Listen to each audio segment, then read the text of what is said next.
मंडळी, श्री स्वामी समर्थ. स्वागत आहे तुमचं माझ्या यूट्यूब चॅनलवर. तर स्वामी भक्तांनो, बघता बघता आपली जी स्वामी पुण्यतिथीचा सप्ताह आहे ना, तो जवळ आलेला आहे. आणि स्वामी पुण्यतिथीचा सप्ताह म्हणजे आपल्या स्वामी भक्तांसाठी, दत्त भक्तांसाठी खरंच खूप महत्त्वाचे हे 7 दिवस असतात. कारण या 7 दिवसामध्ये जेवढ्या सेवा केल्या जातात, त्याचं फळ हे अगणित असं मिळत असतं.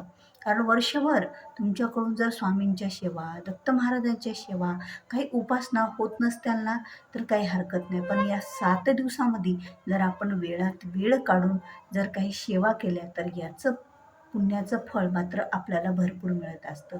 आता 9 एप्रिल ते 15 एप्रिल 9 ते 15 एप्रिल या दरम्यान जो स्वामी पुण्यतिथी निमित्त सप्ताह असतो. आणि सप्ताह म्हटलं तर स्वामी समर्थ केंद्रामध्ये सुद्धा बरेच उपक्रम राबवले जातात. जसं की स्वामी समर्थ केंद्रामध्ये याग असतात, त्याचप्रमाणे आपण गुरुचरित्र पारायण करत असतो, त्याचप्रमाणे अखंड प्रहर सेवा असते. आता ह्या एवढ्या सेवा केंद्रामध्ये असतात. आता प्रत्येकालाच केंद्रामध्ये जाणं शक्य नसतं किंवा कोणाच्या जवळपास केंद्र पण नसतं, असं काही नाही. पण आपण आपल्या घरामध्ये, देवघरामध्ये आपल्या स्वामींचा फोटो आहे, दत्त महाराजांचा फोटो आहे, तर मग आपण काय करावं? आता एक महत्त्वाची गोष्ट म्हणजे अशी, की तुम्हाला जर गुरुचरित्र पारायण करायचं आहे या 7 दिवसात, पण गुरुचरित्र पारायण करताना तुम्हाला काय अडचणी येत आहे त्यावेळेला, किंवा तुम्हाला गुरुचरित्र पारायण करण्याची इच्छा आहे, खूप इच्छा आहे, की घरामध्ये किंवा स्वामी केंद्रात किंवा मठात कुठेतरी जाऊन आपण पारायणाला बसावं. पण ते होतच नाही आपल्याकडून, की काहीतरी अडथळे येतात, काहीतरी आपल्या वैयक्तिक अडचणी प्रत्येकाच्या ह्या वेगवेगळ्या असतातच बघा. आता प्रत्येकाच्या अडचणी आपल्याला तर माहीत नसतात. आता ज्याच्या त्याच्या वेगवेगळ्या अडचणी आणि त्या कारणावास्तव तुम्हाला पारायण करणं जमत नाही. आता गुरुचरित्र हा ग्रंथ तर दिव्य आणि एरवी आपल्याला पारायण करायचं म्हटलं तर योग लागत नाही. वाटतं चला आपण पुण्यतिथीनिमित्त गुरुचरित्र पारायण करूया, स्वामीजी महाराजांच्या पुण्यतिथीनिमित्त. पण कसं असतं, सप्ताह काळामध्ये जेवढ्या सेवा केल्या जातात त्याचं जास्त फळ मिळत असतं. हे सगळ्या गोष्टी आपल्याला माहीत आहेत. पण काही घरात अशा अडचणी असतात, की काही लग्न असतात किंवा काही अडचणी असतात, काही नाही तर काहीतरी असतं आणि त्यामुळे आपल्याकडून गुरुचरित्र पारायण करणे शक्य होत नाही. कुणाची लहान लेकरं असतील, कुणाच्या घरामध्ये मोठे माणसं असतील, त्यांना सांभाळण्याची जिम्मेदारी असते. महिलांना बऱ्याच अडचणी असतात आणि पुरुषांना वेळ मिळत नसतो. म्हणजे जिथे कुणाला इच्छा असून सुद्धा गुरुचरित्र पारायण करण्याची जर होत नसेल त्यांच्याकडून ते गुरुचरित्र पारायण करणं, तर त्याने अगदी गुरुचरित्र पारायणा एवढीच फळ देणारी आणि तीही स्वामी समर्थ महाराजांच्या साक्षात आत्मा असणारी ही सेवा करायची आहे. जसं गुरुचरित्र पारायण मध्ये दत्त महाराजांचं गुरुचरित्र ग्रंथामध्ये वर्णन आहे त्यांच्या लीलांचं, तसंच आपल्याला या 7 दिवसामध्ये जर गुरुचरित्र पारायण करणं शक्य नाही, हा गुरुचरित्र ग्रंथ वाचणं शक्य नाही, कारण त्याचे नियम पण खूप असतात आणि त्या नियमाच्या अभावी सुद्धा बरेच लोक हे पारायण करण्याचं सुद्धा टाळतात. कारण त्यांना त्यांच्या घरी तसं नियम होत नाहीत म्हणून ते टाळतात. काही हरकत नाही. तुम्हाला जर पारायण करणं शक्य नसेल, तुमची खूप श्रद्धा आहे, भक्ती आहे स्वामींच्या चरणी, दत्त महाराजांच्या चरणी, तर साक्षात महाराज तर ह्या सर्व गोष्टी पाहतच असतात. आपल्या अडचणीसुद्धा त्यांना समजत असतात. त्यामुळे कुठलीही शंका मनात न घेता आपण ही एक सेवा करायची आहे. सेवा अतिशय सोपी आहे. या सेवेला कुठलाही नियम नाही. जर तुम्हाला मासिक धर्म असेल, आता स्त्रियांनी मासिक धर्मात पिरियडच्या वेळेला सेवा करायच्या नसतात आणि त्याचबरोबर जर सुतक लागला असेल, तर बघा ज्यावेळेला सुतक लागतं ना त्यावेळेला सुद्धा पूजा करत नसतात 13 दिवस. तर ह्यामुळे ह्या काही गोष्टी असत्या तरच आपण सेवा नाही करायची. पण याला दुसरा कुठला नियम नाही. जसं की गुरुचरित्र पारायणाला नियम आहे, गुरुचरित्र पारायणाला खूप नियम आहेत. त्याप्रमाणे जसं की परान्न वर्ज्य करावं, दुसऱ्याचं अन्न खाऊ नये, ब्रह्मचर्याचं पालन करावं, जमिनीवर झोपावं, पायामध्ये स्लीपर वगैरे चप्पल घालावी, कातळ्याची चप्पल घालू नये, बाहेरगावी जाऊ नये, अशा अनेक जे नियम आहेत गुरुचरित्र पारायणामध्ये, तर त्यामध्ये ही सेवा करताना कुठलाही नियम नाही. अगदी तुम्हाला 7 दिवस ही सेवा करायची आहे. तर ती सेवा कोणती आहे हे आपण सविस्तर जाणून घेऊया. तर या सेवेची माहितीच मी तुम्हाला या व्हिडिओच्या माध्यमातून सांगणार आहे. कारण बरेच सेवेकरी असे असतात ना, की त्यांना सेवा करायची असते, गुरुचरित्र पारायण करायचं असतं, ग्रंथ वाचायचा असता, पण काही कारणाअभावी त्यांना जमत नाही. म्हणून तर तुमच्यासाठी खास बघा, हे आहे स्वामी चरित्र सारामृत ग्रंथ. फ्रंट कॅमेरा आहे त्यामुळे तुम्हाला उलट दिसत असेल, पण हे स्वामी चरित्र सारामृत ग्रंथ म्हणजे साक्षात आपल्या श्री स्वामी समर्थ महाराजांचा आत्मा आहे आणि हेच वाचन आपल्याला करायचं आहे. आता तुम्हाला असं वाटेल की आम्ही दररोज या ग्रंथाचे, या स्वामी चरित्र सारामृताचे ते 3 अध्याय रोज वाचन करतो, तर मग ही वेगळी कुठली सेवा? पण ही एक वेगळी सेवा करायची आहे.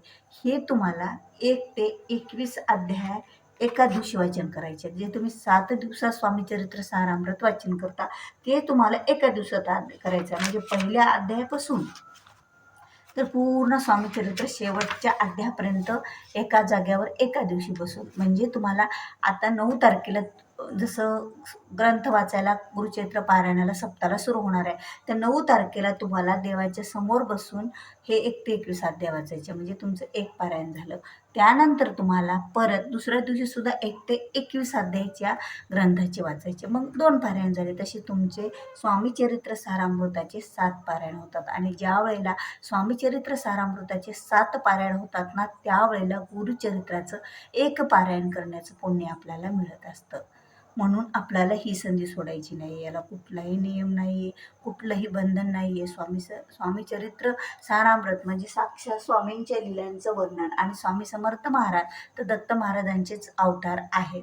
आणि त्यामुळे तर आपल्याला ज्यांना शक्यच नाही की कुठली हे करणे, तर गुरुचरित्र पारायण करणे किंवा एखादा ग्रंथ वाचणे किंवा केंद्रात जाणे, अनेक गोष्टी अशा. तर ज्यांना गुरुचरित्र पारायणाला बसणं जमत नाही, त्यांनी जर शक्य नसल्यास हे स्वामी चरित्र सारामृतातला ग्रंथ 7 पारायण केले, पण 7 दिवस. असं तुम्ही म्हणसाल की मी एके दिवशी 2 करील, दुसऱ्या दिवशी 2 करील, मध्ये 2 दिवस सोडल, नाही. कंटिन्यू जसं गुरुचरित्र आपण 7 दिवस अध्यायानुसार वाचतो, त्याचप्रमाणे तुम्हाला पूर्ण स्वामी चरित्र एका दिवशी एकाच जागेवर 1 ते 21 अध्याय वाचायचे आहेत. तसे 7 दिवस अध्याय वाचायचे. 9 एप्रिल ते 15 एप्रिलच्या एप्रिलपर्यंत, म्हणजे स्वामी पुण्यतिथीपर्यंत. त्या दिवशी शेवटचा आपल्याला हा शेवटच्या 7व्या दिवसाचं वाचून घ्यायचं. म्हणजे 7 पारायण तुमचे तिथे होतील स्वामी चरित्राचे. तेव्हा एक गुरुचरित्र पारायण करण्याचं पुण्य आपल्या पदरात पडत असतं, अगणित असं पुण्य. आणि या शिवमेळी सुद्धा जसं गुरुचरित्र पारायण केल्यामुळे आपले अनेक प्रश्न सुटतात, आपल्या अनेक इच्छा मनोकामना पूर्ण होतात. त्याचप्रमाणे ही सेवा जरी आपण स्वामी चरित्र सारामृत वाचन केलं, तरीही आपल्या सर्व इच्छा आकांक्षा मनोकामना पूर्ण होतील स्वामी समर्थ महाराजांच्या कृपेने आणि आशीर्वादाने. महाराजांचा आशीर्वाद पाठीशी राहील. जिथे इच्छा असते तिथे फुल नाही, फुलाची पाकळी. पण ती जर आपण श्रद्धेने अर्पण केली देवाच्या पुढे, तर नक्कीच ते देव आपले स्वीकारत असतो. म्हणून तर ज्यांची खूप प्रबळ इच्छा आहे गुरुचरित्र पारायण करण्याची, पण काही कारणावास्तव होत नाही, त्यांनी ही सेवा करा. खरंच ह्या सेवेचं पुण्य तुम्हाला अगणित असं मिळेल. म्हणजे तुम्हाला गुरुचरित्र पारायण करण्या एवढं पुण्य मिळेल. आणि एका गुरुचरित्र पारायण करण्याचं पुण्य तुमच्या पदरात पडेल. आणि त्यामुळे तुम्ही काही इच्छा असेल, बघा गुरुचरित्र पारायण करताना आपण आपली इच्छा मनात बोलत असतो, त्याचप्रमाणे तुम्ही बोलून घ्या इच्छा मनात, ती पूर्ण झाल्याशिवाय राहणार नाही. स्वामी समर्थ महाराज निश्चितच आपली इच्छा मनोकामना पूर्ण करतील, आपल्या अडलेली कामेही पूर्ण करतील. पण महाराजांना योग्य वेळ येऊ द्यावा लागत असते. महाराजांना माहीत असतं आपल्या जीवनात काय चाललंय, आता ह्यांना कधी काय द्यायचं. ही वस्तू, ही गोष्ट याच वेळेला दिली तर ती आपल्यासाठी चांगली असते, हे फक्त स्वामींना माहीत असतं. आपण मागायला गेलो तर भरपूर असं मागत असतो. आपण जर 10 पावले स्वामींकडे चालत गेलो, तर स्वामी आपल्याकडे रिटर्न 100 पावले चालत येतात. आपल्या मदतीचा हात आपल्याला देतात. तुम्हाला कधी कधी कळणार पण नाही, समजणार पण नाही की आम्ही केंद्रात आरतीला गेलो किंवा घरी स्वामींची सेवा केली. स्वामी तुम्हाला कळत न कळत किती गोष्टी करत असतील, तुमच्या जीवनात किती बदल करत असतील, तुमच्यावरचे संकटे विघ्ने किती दूर करत असतील, तुमचे बरेच अशी कामे करत असतील, ते तुम्हाला माहीत पण कधी कधी होत नाहीत. असे आपले स्वामी समर्थ महाराजांचं स्वामी चरित्र सारामृत हा ग्रंथ आपल्याला वाचन करायचा आहे. हा दिव्य ग्रंथ स्वामी समर्थ महाराजांचा 7 दिवस. आणि खरंच आपल्याला पुण्य कमवायचं आहे ते गुरुचरित्र पारायण एक करण्याचं. तर खरंच स्वामी भक्तांनो, आपल्यासाठी स्वामी कोणती नाही तर कोणती संधी चालून देतातच, की बाबा हे नाही तर ते. पण आपण जर देवांच्या चरणी ती सेवा रुजू केली मनातून, भक्तीतून, श्रद्धेतून, तर स्वामी समर्थ महाराज आपल्याला कुठलीच कशाची कमी पडू देणार नाहीत. आणि तसाही स्वामींच्या भक्ताला कधी कुठली कमतरताच नसते. स्वामी समर्थ महाराज बरोबर योग्य वेळ आली ना की आपल्याला देतात. पण फक्त गरज आहे ती विश्वासाची आणि भक्तीची. खरंच, आणि ती विश्वास आणि भक्ती ठेवूनच आपल्याला हे वाचन करायचं आहे आणि महाराज आपल्याला सर्व काही दिल्याशिवाय राहणार नाहीत. तर खरंच तुम्हाला माझा हा व्हिडिओ आवडला असेल तर माननीच लाईफस्टाईल या चॅनलला तुम्ही सबस्क्राईब करा. व्हिडिओ आवडला असेल तर लाईक करा, शेअर करा. जास्तीत जास्त स्वामी भक्तांपर्यंत म्हणजे ज्यांनासुद्धा या सेवेची माहिती मिळून जाईल. तर व्हिडिओ आवडला तर लाईक करा, शेअर करा. चॅनलवर नवीन असाल तर सबस्क्राईब करा. भेटूया पुन्हा अशाच एका नवीन माहितीपूर्ण व्हिडिओ.